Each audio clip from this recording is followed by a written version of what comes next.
Никога повече няма да седиш с кръстосани крака след това видео.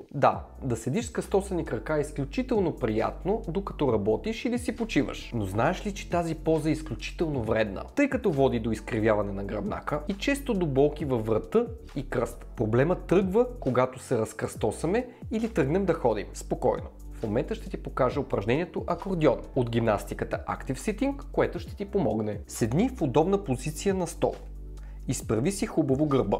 Нужно е да обхванеш с едната си длан долната част на ребрата, а с другата бузата с палец покрай ухото.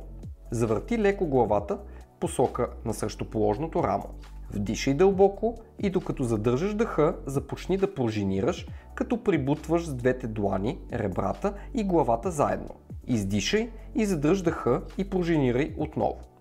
Изпълни 3 до 5 движения за всяка от двете фази, след което повтори упражнението и на другата страна. Ако искаш да подобриш стойката си, последвай ни.